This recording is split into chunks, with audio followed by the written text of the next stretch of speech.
All right, everybody. So that time has kind of come where we get to nerd out over military history and technology in the Civil War. I've tried to put together here a short video to explain why the Civil War was as nasty as it was in terms of death, body count. And the simple answer to say that is that the technology was ahead of the tactics, and which is something that we're also going to be able to say about World War One later. But the Civil War is often considered like America's first industrial war, and it really is because of the weapons and stuff that's created is way ahead of the tactics, which you guys would remember is like shoulders of men or like lines of men shoulder to shoulder marching into battle, right? What we would kind of call like Napoleonic style, side by side. We were still doing that, all right, in 1861. But the problem is that the weapons were too good for that now. I told you guys back in the days of the Revolution that with smoothbore weapons, the bullets, if you will, could go anywhere. But now with advances that are made, you're going to see that that's not the case anymore. You can be hyper accurate and therefore you can bring these men down in like waves, all right, by the thousands, okay? And the machine gun isn't even invented yet. I'm going to show you what I mean by taking a look at today's module. So right here, you're going to notice that, the biggest technological difference is the small arms that you see here in the module, okay? The rifled musket, typical one is 58 caliber. Now it's still loaded, muzzle loaded, but now it has a percussion cap that fits over the where the gunpowder usually would be in the old school flintlocks. Except now the percussion cap, it's a little brass cap you put on there, contains the spark that goes into the weapon. So it can be fired in all like weather and conditions now, okay? It's firing something called the Minet ball, which is this little like shaped lead bullet that looks like this. And you can notice the grooves in it. Now, I actually happen to have one of these that I pass around when I do this lesson in class. And you can feel the weight of it. It's heavy. Like I said, it's made of lead. And because of these grooves that are cut into the barrel of the rifle, it comes out spinning now like a football, which makes it hyper accurate compared to the old smooth bore weapons that shot just a ball that was just like a lead, literally a lead ball.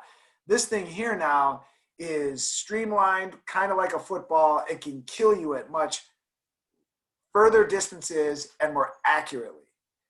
These inventions are what made particularly this war just so nasty. And I'll show you the difference though.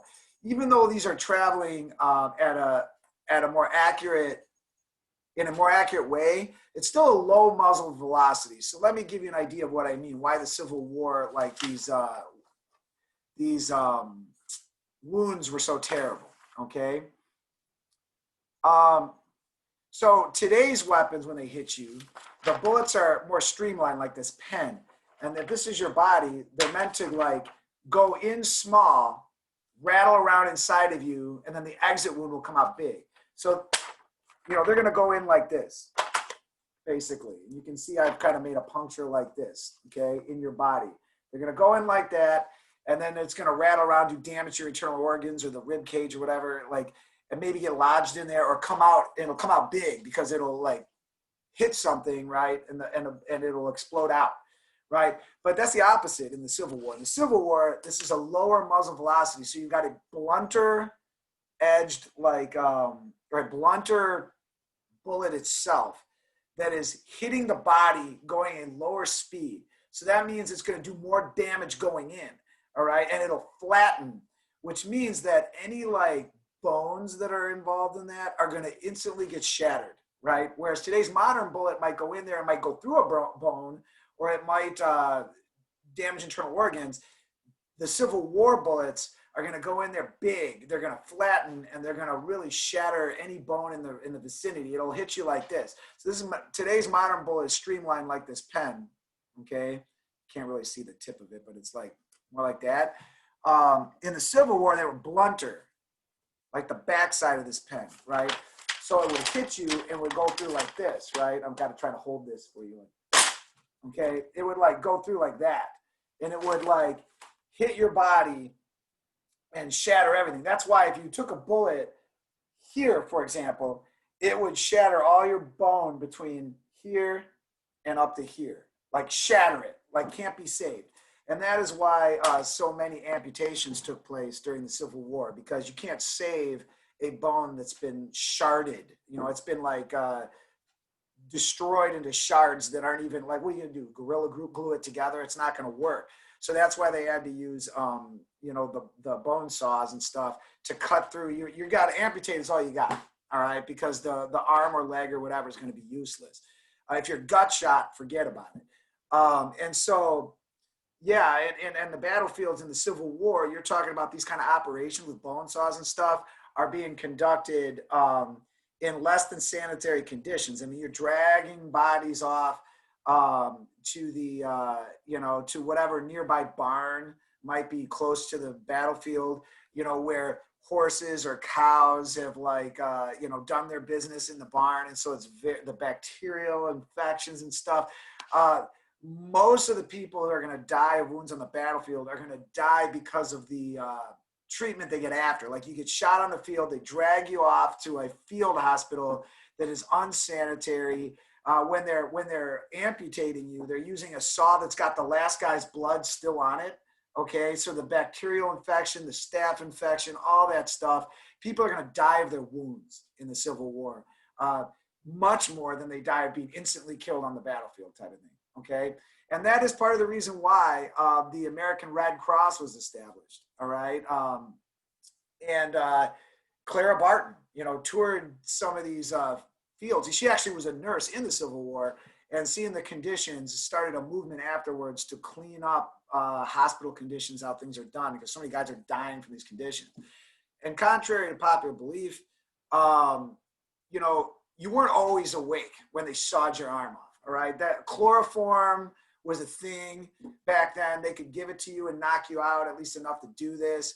When chloroform didn't work, they could, you know, give you a lot of whiskey maybe, or just the old fashioned take the butt of a rifle, boom, knock you out and then cut you, or just hold you down and do it while you're awake.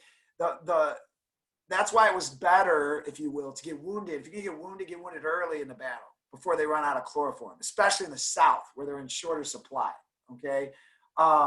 Otherwise, that surgery is going to perform on you while you are awake and cognizant, which is frightening to think about. But that's why you saw so many like amputations in the Civil War, because of the nature of the bullets, the technology, as well as just more accurate now. And so people are just going down, right? And there were other advancements in the Civil War, like the machine gun gets invented towards the end, like the Sharps repeating rifle that I have a picture of in this module as well, the one that I showed you earlier, where it's like you can fire it and then load like this. And it's what we call a breech loading weapon. It's the Sharps, and then it's like Winchester, and some other ones, some other companies made it. And, but these were advantages that the Union Army could take advantage more than the South, okay? Gave the Northerners a distinct firepower advantage as the war dragged on, and as different companies made more and more weapons for the conflict going forward. And you know, that's the price that the South pays for not being very industrialized. And I mean, especially those repeating rifles that I told you about, those can be fired on horseback and rapidly, compared to the muzzle loading ones that the infantry carried and that most Southerners had. And again, that's a firepower advantage. The primitive machine gun, like I said, did not get used to the very end, and even then, barely at all, really. But there were other inventions like ironclad ships, or like, you know, boats now that are not made of wood anymore, ironclad, they're made of metal. And things like that are a product of the Industrial Revolution, and shows you that war is changing, and the demands of the war that is placed on the industrial community in America, especially in the North, led to all these new inventions coming out to meet that demand. Okay, so that gives you a sense of the technology of the Civil War, the medical situation, why it was so bloody and so many people died. So keep that in mind every time you see something I embed, given any of these battles that took place. That's what these guys are facing every time they take it to the battlefield.